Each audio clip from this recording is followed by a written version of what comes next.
Good morning. Today's Toolbox Talk is looking at RIDDOR.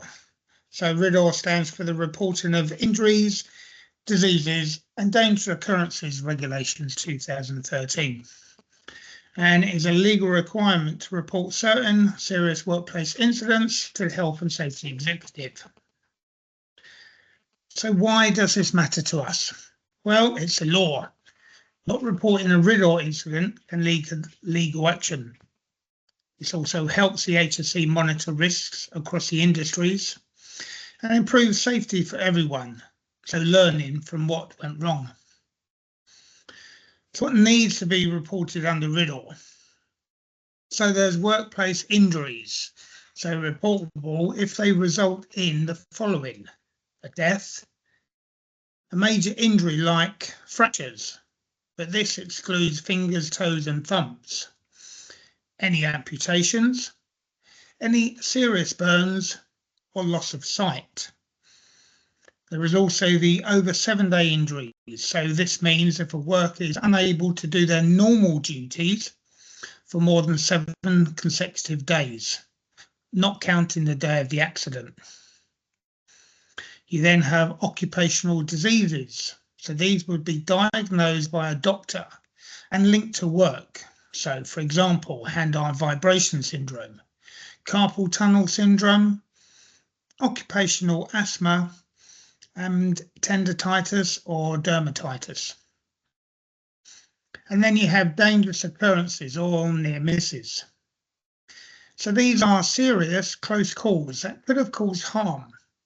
Examples include a collapse of scaffolding, explosion or fire causing stoppage, equipment failure during lifting operations, or electric shock leading to stoppage.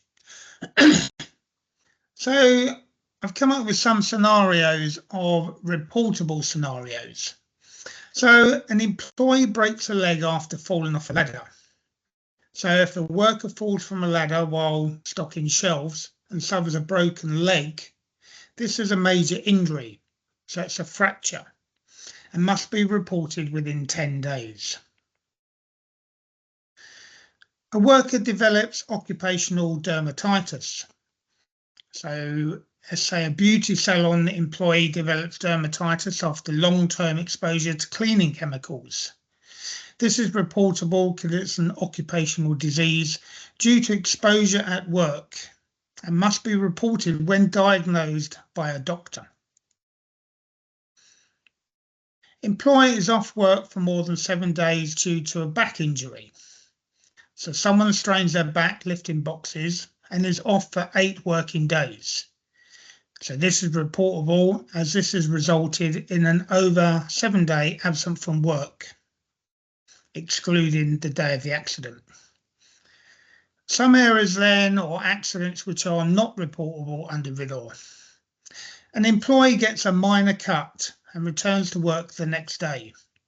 So if the worker cuts their hand on the tool, gets first aid, but resumes work immediately, this is a minor injury, but there's no time off, no hospital treatment, so therefore is not reportable. An employee is off sick with flu for 2 weeks. So staff members contract seasonal flu and is off work. This is not reportable as the illness is not work related. Remember, RIDDOR only covers work-related diseases and conditions. And the last scenario then, a person trips, stubs their toe and is off work for 3 days. Injuries doesn't meet the 7-day threshold for reporting, so therefore is not reportable. So there are some scenarios. So who reports it? So the worker shouldn't report it. It is the employer, site manager or responsible person who must report it, and this is usually indicated within your health and safety policy. When should it be reported? Well, as soon as possible, ideally within hours of the incident, but over 7-day injuries must be reported within 15 days. How is it reported? All RIDDOR reports are submitted online via www.thse.gov.au. www.uk.org/RIDDOR. So what should you do? So report all injuries and near misses, even if you're not sure it's a RIDDOR. Fill out the site accident book and alert your supervisor or site manager immediately. And keep track of how many days off work you've had due to a workplace injury. So key reminders: you're not in trouble for reporting an accident. In fact, it's the right thing to do. RIDDOR helps prevent future accidents by learning from the outcomes. And remember, safety is everyone's responsibility. Thank you very much.